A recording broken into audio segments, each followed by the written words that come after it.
이 시간에는 더없이 높은 곳에서 호산나라는 제목으로 우리가 함께 하나님의 말씀 나누도록 하겠습니다. 오늘은 종려주일입니다. 종려주일이 무슨 주일인지 여러분 혹시 아시나요? 네, 우리 계속해서 지금 사순절을 보내고 있죠.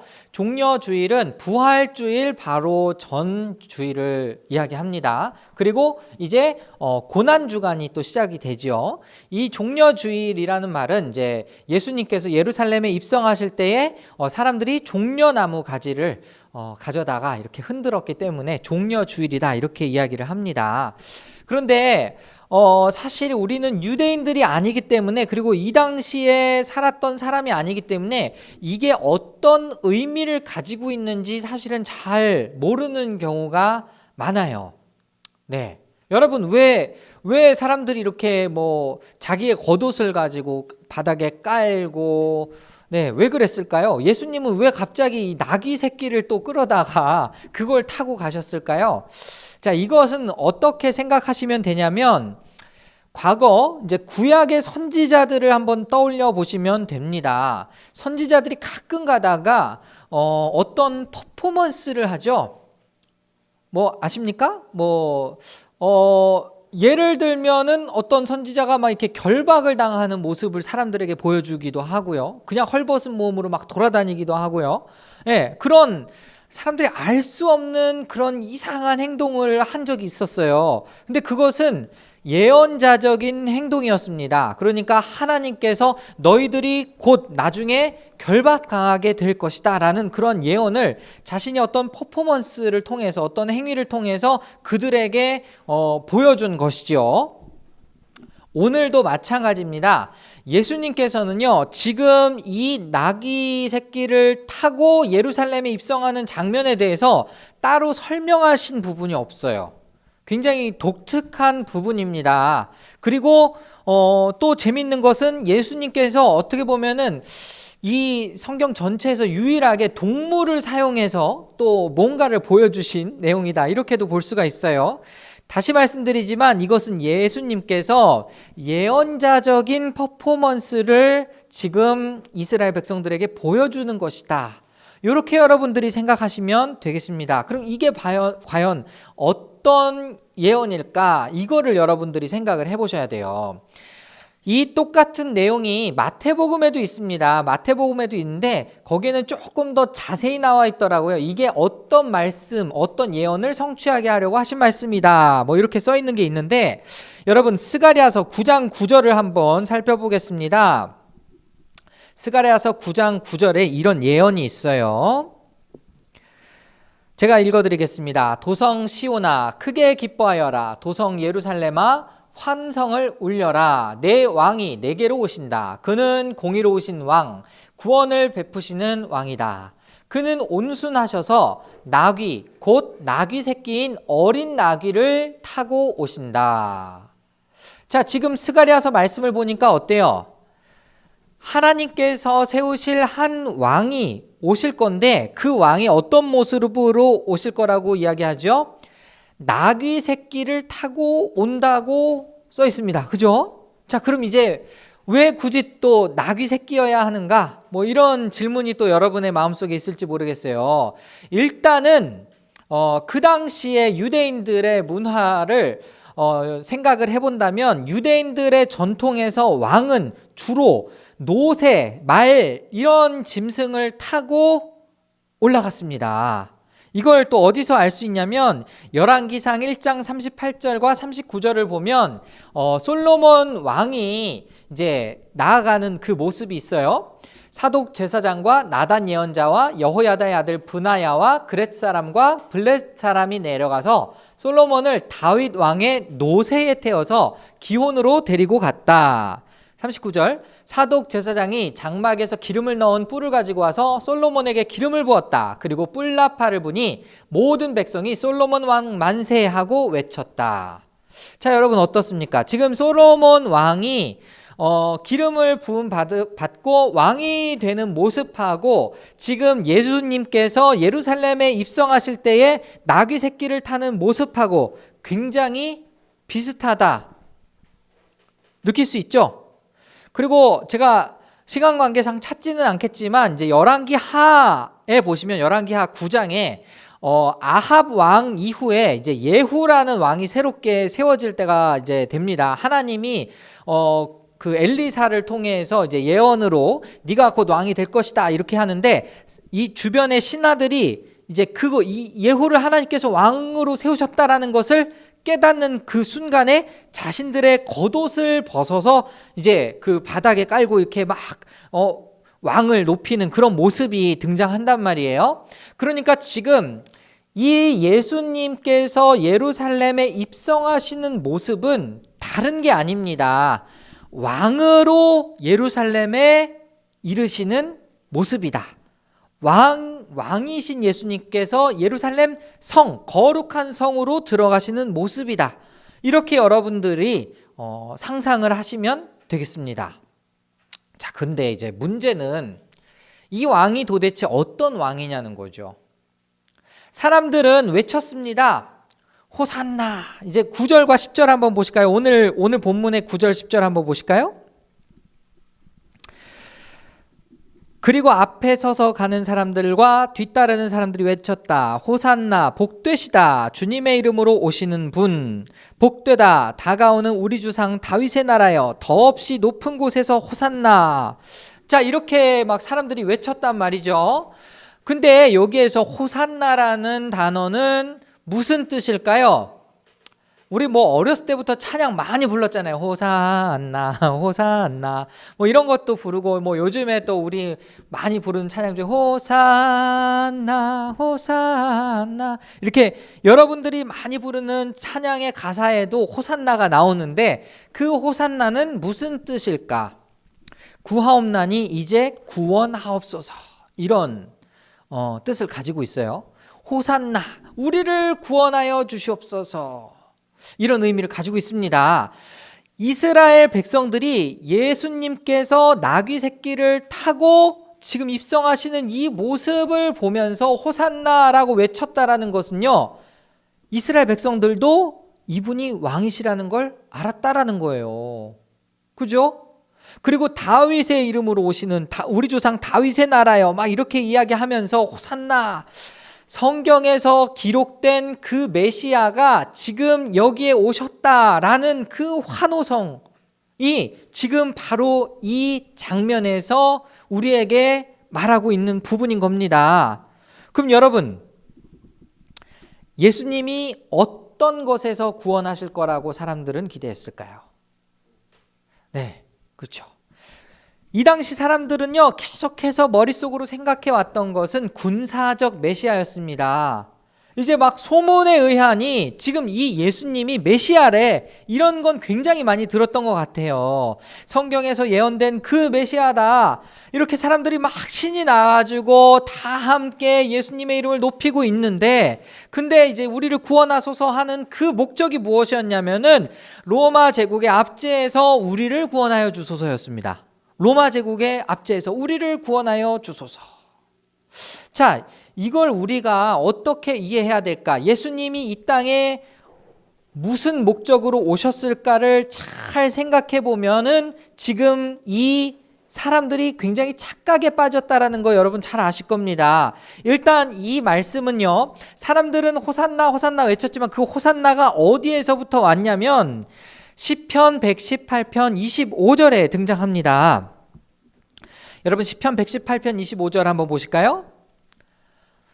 주님 간구합니다. 우리를 구원하여 주십시오. 주님 간구합니다. 우리를 형통하게 해 주십시오. 어떻습니까? 완전히 똑같지는 않지만 지금 이 말씀, 이 구절을 중심으로 이스라엘 백성들이 호산나, 다윗의 이름으로 오신 이여 찬양했다는 거 여러분 아시겠습니까? 물론 잘 모를 수도 있어요. 왜냐면 이게 히브리어로 호산나라고 써 있는 거지 지금 우리말에는 호산나라고 써 있는 게 아니니까. 그런데 중요한 것은 이 25장 118편 25절 바로 앞에 22, 23, 24절을 한번 잘 봐야 돼요. 자, 같이 한번 읽어 보실까요? 시작. 집 짓는 사람들이 내버린 돌이 집 모퉁이의 머릿돌이 되었다. 이것은 주님께서 하신 일이니 우리의 눈에는 기이한 일이 아니랴. 이날은 주님이 구별해 주신 날, 우리 모두 이 날에 기뻐하고 즐거워하자. 자, 여기 보시면은 집 짓는 사람들이 내버린 돌이 집 모퉁이의 머릿돌이 되었다라고 합니다. 사람들이 쓸모없는 것처럼 여겨져서 이렇게 버렸던 그 돌이 가장 중요한 돌이 되었다라는 거예요. 여기에서 메시아의 모습은 어떤 모습일까? 집 짓는 사람들이 내버린 돌의 모습이 바로 예수님의 모습인 거죠. 예수님은 어떻게 죽으셨죠? 사람들에게 핍박당하고 고난당하고 십자가에 못 박혀 죽으셨죠. 내버려지셨죠. 근데 그 돌이 나중에 이 예루살렘을, 이스라엘을 구원할 돌로서, 그래서 건축자의 집 모퉁이의 머릿돌이 됐다, 이렇게 나오는 거예요. 사람들이 봤을 때는 이것이 너무 기이하다라는 것이죠. 그리고 특별히 이 날은, 이 모퉁이 돌이 머릿돌이 되는 이 날은 하나님께서 예비하신 구원의 날입니다. 다시 24절 보면, 이 날은 주님이 구별해 주신 날, 우리 모두 이 날에 기뻐하고 즐거워하자라는 말씀이 우리 방금 전에 읽었던 말씀이죠. 그럼 이 날에 한번 우리가 초점을 맞춰봐야 돼요. 예수님이 이 땅에 오신 날, 물론 뭐 예수님께서 이 땅에 오셔서 뭐 대략 한 33년 정도, 공생의 사역을 제외하고 한 30살 정도의 이제 그 사역을 시작하셨고, 그 뒤로 한 3년 정도의 사역을 더 하셨으니까 대략 33년의 시간이 있다라고 여러분이 생각을 해보시고, 어쨌든지 예수님께서 하나님의 말씀을 순종하여서, 하나님의 뜻에 순종하여서 이 땅에 오셔서 지금 뭔가가 하시려고 하는 그 날이 지금 성경에 써 있는 이 날이라는 거예요. 이 날은 바로 구원의 날이라는 거예요. 다만 그 구원의 날이 사람들이 봤을 때 굉장히 기이한 날, 이건 좀 잘 사람의 상식으로는 이해가 안 되는 날이라는 거죠. 자, 여러분, 예수님을 십자가에 못 박으소서라고 했던 사람들은 또 누굽니까? 마지막에 여러분, 그 빌라도의 법정에 섰을 때 이제 그 가운데 극악무도한 죄인이었던 바라바라는 사람이 있었거든요. 그래서 빌라도가 묻잖아요. 바라바와 예수 중에 너희가 누구를 놓아주기를 원하느냐? 이랬더니 바라바를 놓아주시고 십자가에 예수님을 못 박아소서, 이렇게 나온단 말이에요. 뭐 예수님이라고도 안 했겠죠. 예. 왜 그랬을까? 이게 여러분 이해가 가십니까? 지금 방금 우리가 보고 있었던 이 예루살렘 입성 장면에서는 사람들이 환호했잖아요. 그죠? 환영했잖아요. 예수님이 오실 것을 보고 굉장히 기뻐했잖아요. 근데 왜 군중들이 갑자기 돌아서서 예수님을 십자가에 못 박으라고 했을까? 그것은 자기들이 원하는 메시아의 모습이 아니었기 때문이죠. 이해하시겠습니까?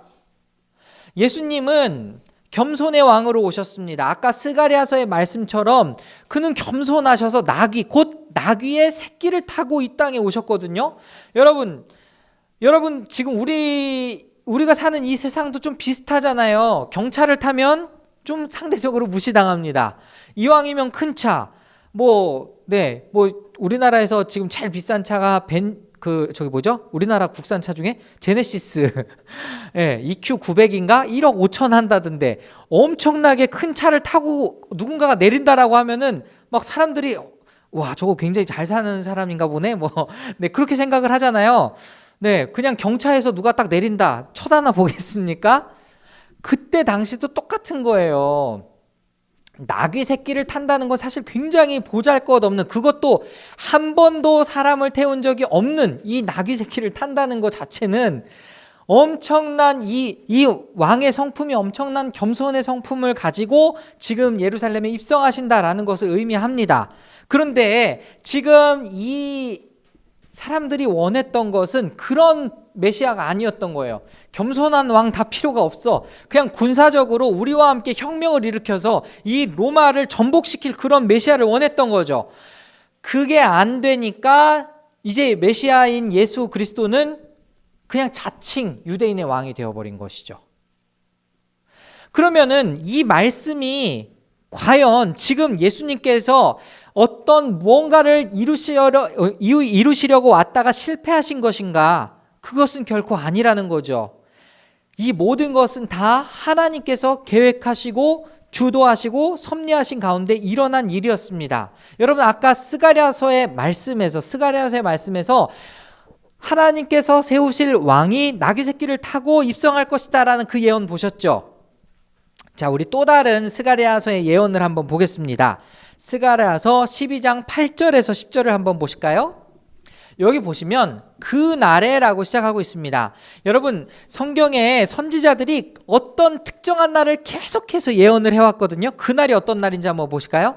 나 주가 예루살렘에 사는 주민을 보호할 것이니 그들 가운데 가장 연약한 사람도 그날에는 다윗처럼 강하게 될 것이다. 다윗 집안은 하나님처럼 곧 백성을 인도하는 주의 천사처럼 그렇게 백성을 인도하실 것이다. 자, 이 말씀 한번 계속 보고 계세요. 여기 보시면은 다윗처럼 다시 말씀 띄워주세요. 다윗처럼 강하게 될 것이다. 그리고 내가 예루살렘 주민을 보호할 것이고 가장 강하게 될 것이고 그렇게 백성을 인도하실 것이고 이런 말씀을 보면 얼마나 희망적으로 들립니까? 그죠? 그 날이 마치 로마가 멸망하는 날처럼 느껴졌겠죠. 그 날이 마치 하나님이 세워주실 그 왕이 모든 것을 군사적으로 승리할 그런 날처럼 느껴졌겠죠. 그렇죠? 9절 또 보실까요? 그날이 오면 내가 예루살렘을 치러 오는 모든 이방 나라를 멸망시키고 말겠다. 이보다 더 확실한 메시지가 있습니까? 그죠? 근데 반전은 10절에 있습니다. 여러분 10절을 다 같이 한번 또박또박 천천히 읽어보겠습니다. 시작. 그러나 내가 다윗 집안과 예루살렘에 사는 사람들에게 은혜를 구하는 영과 용서를 비는 영을 부어주겠다. 그러면 그들은 나 곧 그들이 찔러 죽인 그를 바라보고서 외아들을 잃고 슬피 울듯이 슬피 울며 맏아들을 잃고 슬퍼하듯이 슬퍼할 것이다. 말씀 계속 보여주세요. 자, 이 말씀 굉장히 특이하죠. 방금 전까지는 마치 모든 나라가 다 전복되고 하나님이 세우시는 왕을 통해 새로운 왕국이 건설될 것처럼 느껴졌는데 지금 10절 보니까 그러나라고 하면서 하나님이 승리하시는 방법에 대해서 얘기해 주고 계세요. 그날이 되면 은혜를 구하는 영, 용서를 비는 영이 우리 안에 임하게 될 것입니다. 그 다음에 더 중요한 것은 뭐냐면 그러면 그들은 곧 그들이 찔러 죽인 그를 바라보고서 외아들을 잃고 슬피 울듯이 슬피 울며 맏아들을 잃고 슬퍼하듯이 슬퍼할 것이다. 이제 저를 보실까요? 어떻습니까? 하나님이 보내신 왕이 맞아요. 그런데 성경에 있는 뜻보다 내 생각이 더 강하면 그 왕은 이래야만 한다라는 착각 속에 빠져서 그 메시아를 알아보지를 못하게 되는 것이죠. 그러나 이 왕은 어떤 왕입니까? 겸손의 왕이셨습니다. 이 왕이 승리하는 방법은 무엇입니까? 회개하는 영, 마음이 가난하게 하는 거예요. 그 마음을 무너뜨리는 거예요. 그리고 새로운 영을 주셔서 다시금 하나님의 백성으로 변화시켜 주시는 그런 방법으로 자신의 나라를 일궈 나갈 것이라고 지금 성경에 기록이 되어 있는 것이죠. 그래서 이 호산나 구하옵나니 우리를 구원하옵소서라는 이 말은 사실 맞는 말입니다. 그러나 그들이 착각했던 것은 무엇이냐면 로마의 압제에서부터 우리를 구원해 달라는 것이었고 예수님께서 그들을 구원하시기 위한 목적은 무엇입니까? 어떤 게 대상입니까?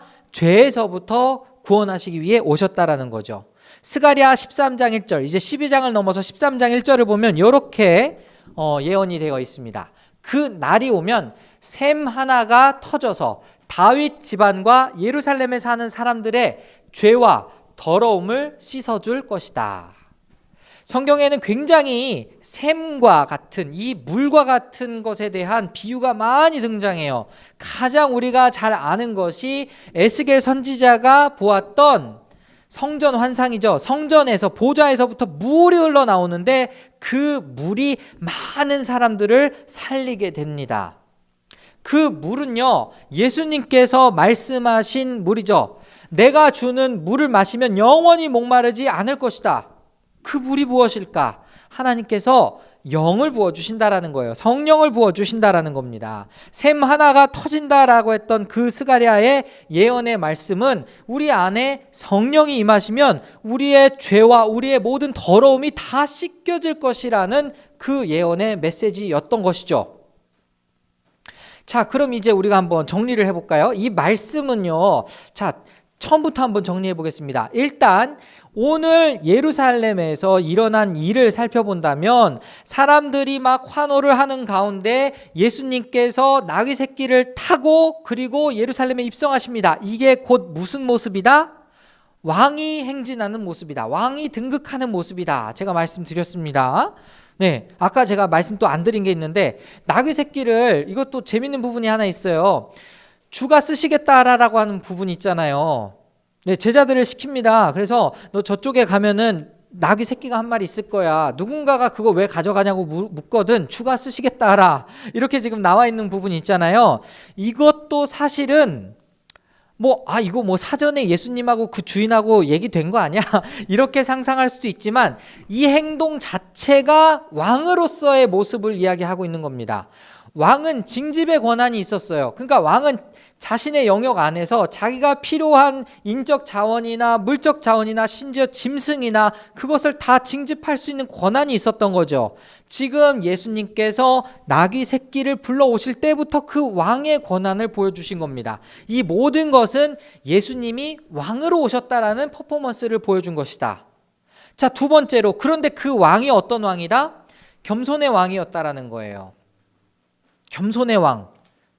그럼 그 왕이 행하시는 방법은 무엇인가? 다 겸손한 방법으로 이 모든 세상을 변화시키는 것. 어디까지? 예수님이 하나님의 말씀에 순종해서 십자가에 매달리기까지. 사람들이 왜 예수님을 못 박았다고요? 자신들이 생각했던 메시아는 군사적 메시아였지만 실제로 이 땅에 오신 메시아는 전혀 이 군사적으로 승리할 것 같지 않은 모습으로, 오히려 겸손하고 낮은 모습으로 왔기 때문에 사람들이 전혀 이해하지 못한 것이죠. 그러나 성경은 무엇을 이야기하고 있었습니까? 아까 우리가 잠깐 시편 118편과 또 그 스가랴서의 말씀을 잠깐 살펴보았지만 그 모든 말씀은 이 왕이 자신의 목숨을 버리면서 우리를 죄에서 구원하실 것을 예견하였습니다. 자, 여러분, 이 왕이 이 땅에 오셔서 십자가에 못 박히셔서 죽으심으로 우리가 구원을 받았다면 우리가 모시는 그 왕을 우리가 어떻게 해야 되겠습니까? 우리가 그 왕을 모시고 따라가야겠죠. 특별히 저는 여러분에게 겸손함이라는 부분에서 특별히 강조하고 싶습니다. 여러분, 지금 우리가 사는 이 세상도 참 지난번 그 대선이 끝나고 참 생각이 굉장히 많아졌어요. 이 나라가 정말 거의 절반으로 나눠졌죠. 한쪽은 지금 대통령을 지지하는 사람들, 한쪽은 다른 후보를 지지했던 사람들, 완전히 다 갈라졌습니다. 근데 이 양쪽에 전혀 대화가 안 돼요. 네, 이건 거의 종교와도 같더라고요. 누가 누구를 지지하든지 간에. 그런데 여러분, 만약에 우리가 누군가를 지지했다라고 한다면은 그 사람의 어떤 정책이라든지 그 사람의 스타일이라든지 그것이 좋아서 지지하는 거일 거 아니에요. 그렇지 않습니까? 네. 그러면은 그 사람이 뭔가 하자라고 정책을 내놓으면 아마 그 지지자들은 다 그것을 따라갈 거예요. 옹호하면서 할 거예요. 그게 맞는 거 아닙니까? 여러분이 예수님을 왕으로 모신다면 지금 예루살렘에 입성하신 이 나귀 새끼를 타고 입성하신 예수님의 모습부터 기억해야 할 것입니다. 그분은 이 땅에 겸손함으로 오셨어요. 근데 이 겸손함이 그냥 단순한 겸손함이 아닙니다. 우리가 그냥 인격적으로, 인품적으로 그냥 저 사람은 굉장히 겸손하네 이런 것이 아니고요. 자기를 부인한 겸손입니다. 여러분, 뒤집어서 생각해 볼까요? 예수님이 왜 예루살렘에 입성하셨죠? 죽으러 가신 거예요. 죽으러 가신 겁니다. 고난 받기 위해 가셨다고요. 이게 쉽습니까? 예수님이 예수님은 하나님이시기 때문에 그 고난, 고통 하나도 안 느껴졌겠지. 그냥 신비한 능력으로 그냥 무감각하게 그냥 그렇게 십자가에서 못 박히셨겠지. 이렇게 생각하시는 겁니까? 그렇지 않습니다. 예수님 완전한 인간의 모습으로 오셔서 그 고난의 길을 기꺼이 가기 위해서 지금 예루살렘에 입성하고 계시는 거거든요. 예수님께서 십자가에 못 박히시기 전에 겟세마네에서 기도하실 때 뭐라고 하셨습니까? 하실 수 있거든. 이 잔을 내게서 지나가게 하시옵소서. 그러나 내 뜻대로 말고 아버지 뜻대로 하시옵소서. 이렇게 기도하지 않았습니까? 이게 바로 겸손입니다. 이게 바로 순종의 길이에요. 이게 바로 예수님이 걸어가신 그 십자가의 길이라는 것입니다. 여러분은 어떤 뜻대로 살고 있습니까? 지금 이 땅에서 여러분이 정말로 예수님을 왕으로 모시고 있습니까? 여러분이 예수님을 오해하면 정말 내 인생의 승리자가 되실 분 이래가지고 정말 나에게 이 땅에서 참 자유를 누리게 한다라는 그 참 자유라는 단어를 나에게 물질적인 평안 그리고 세상적인 어떤 번영 이런 식으로 생각하면 결국에는 여러분도 언젠가 예수님을 배반할 사람들이 될 수밖에 없다라는 거예요. 왜? 그 왕을 오해했기 때문에. 그러나 여러분, 예수님은 이 모습을 우리에게 먼저 보이시고 우리도 그 길을 따라가야 한다라고 명령하고 계시는 것입니다. 오늘 말씀 정리하겠습니다. 이제 종려주일이 지나면 고난 주간이 시작돼요. 여러분, 이 고난 주간은 어떻게 보내시겠습니까? 특별히 우리 교회가 참 제가 조금 마음속에 아쉬움과 미안함이 있다면 주일 예배 딱 한 번밖에 없다 보니까 평일날 뭔가 여러분한테 뭔가를 제시하기도 쉽지 않고 또 없던 모임을 만들기도 참 쉽지가 않더라고요. 그럼 이제 여러분, 고난주간이 시작되는데 무엇을 하겠습니까? 많은 교회에서 여러 가지 시도를 합니다. 예를 들면 핸드폰 이제 핸드폰 사용 시간 줄이기부터 시작해갖고, 고기를 좋아하는 사람은 또 일주일 동안 채식으로 먹기, 이런 식으로 여러 가지를 시도를 해요. 근데 그 목적이 뭡니까? 예수님의 고난에 동참한다고 이렇게 말을 하잖아요. 그러나 여러분, 중요한 것은요, 예수님의 고난에 내가 그런 식으로 동참하는 것만으로는 충분하지 않아요. 예수님이 고난을 당하심으로 우리에게 주신 것은 무엇입니까? 죄 사함과 하늘의 평화를 여러분에게 주셨잖아요.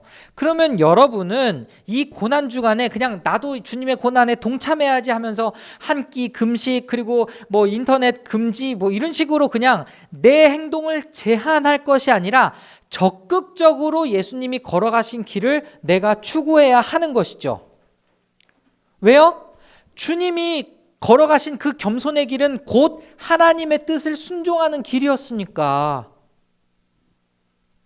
여러분, 그럼 어떤 식으로 한 주 동안 하나님 앞에 순종하며 나아갈 것입니까?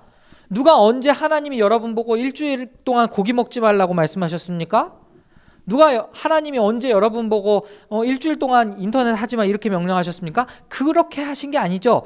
나의 뜻대로 너희들이 순종하며 산다면 그것이 곧 내가 너희들에게 있어서 왕이 된다라는 것을 증명하는 것이 될 것이고, 너희들은 그렇게 살아낸다면 나의 백성됨이 증명될 것이다. 이거 아니겠습니까? 어떻게 살아야겠습니까?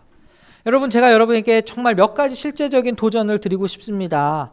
정말 하나님의 뜻에 순종한다라는 것, 어렵진 않지만 그렇다고 쉽진 않아요. 결단하심이 필요합니다. 여러분, 지금까지 여러분 기도 생활 어떻게 하고 계셨습니까? 말씀 생활 어떻게 하고 계셨습니까? 늘 이 기본부터 놓치면 어떤 것도 할 수가 없습니다. 여러분 말씀 묵상 한 번도 해보신 적이 없다면 이번 주에라도 한번 하나님의 말씀에 귀 기울이는 시간을 따로 정해 두시기 바랍니다. 이미 말씀 묵상을 하고 계시다면 좀 더 이제 적극적으로 예를 들어서 제가 나누는 그 글 밑에다가 댓글을 남긴다든지 아니면 그보다 더 많은 말씀을 묵상한다든지 조금씩 더 신앙의 훈련을 이 기간 동안에 적극적으로 해보시라는 거예요. 기도 생활 놓치신 분들이 있으십니까? 그렇다면 이제는 여러분 기도 시간을 꼭 정해서 1분이든 5분이든 매일매일 한번 실천해 보시기 바랍니다. 이미 기도하고 계십니까? 그렇다면 그 시간을 조금 더 늘리는 것은 어떨까요? 내가 하나님의 음성에 귀 기울이지를 않는데 어떻게 하나님의 뜻을 알 수 있겠냐 이 말입니다. 예수님은 죽으러 가신 겁니다. 죽기 위해 이 땅에 오셨습니다. 참 왕 되신 우리 예수님은 끝까지 겸손하셨습니다. 이 왕의 모습을 기억하면서 호산나 원하옵나니 우리를 구원하여 주시옵소서. 이제 우리를 구원해 주신 하나님께 응답해야 할 때입니다. 순종으로 응답해야 할 때입니다. 이제 우리가 한 주 동안 시작되는 이 고난주간 정말 주님이 무엇을 원하시는지 그것을 발견하고 또 순종하심으로 실천하심으로 하나님의 뜻을 행하고 그분의 왕되심을 드러내는 복된 삶을 사시기를 간절히 소원합니다.